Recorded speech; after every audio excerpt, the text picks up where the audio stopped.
Welcome to the Fighter Aircraft channel. Today's aircraft is the Consolidated B-24 Liberator. It's not exactly a fighter, it's a bomber, but it's still a pretty cool aircraft, so we'll talk about it anyway.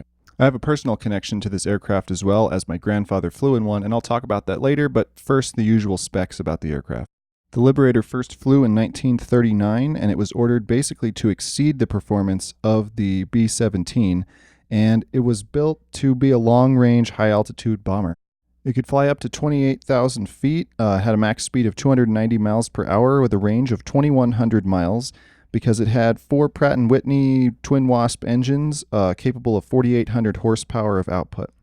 The Americans produced over 18,000 B-24s, and they were the most produced American aircraft of the war. They were also used by the British and the French. They had a defensive armament of 10 Browning 50 caliber machine guns, and they could also carry 12,800 pounds of bombs.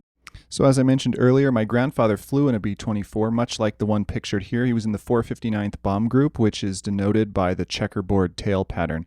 His name was Staff Sergeant August Mathew Dietrich Jr., and he was a radio operator and a waist gunner. He was drafted into the Army Air Corps, and I wouldn't say he was highly decorated, but he did win these medals along with a Purple Heart. He flew in a B-24 named Hot Shotsie, and as you can see, they did tons of bombing missions. They actually shot down very few enemy fighters. I think you can see there's 2 swastikas there.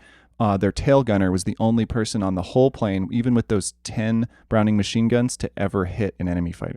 For one thing, it was really hard to hit a moving target with those machine guns, and for 2, the U.S. fighters were actually really good at keeping the Germans off of them most of the time. The 459th Bomb Group was based in Italy, and one time my grandfather was shot down over the Adriatic Sea. Essentially, the plane was okay except that they lost all their fuel out of their fuel tanks because they were full of bullet holes.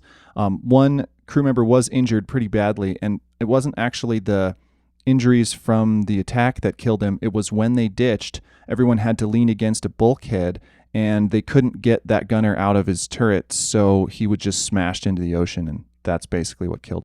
So amazingly, when they hit the water, because they didn't have any bombs or any fuel left on board, their plane floated a lot longer than they thought it would, and they were able to be picked up by an Allied ship, and the rest of the crew survived the war.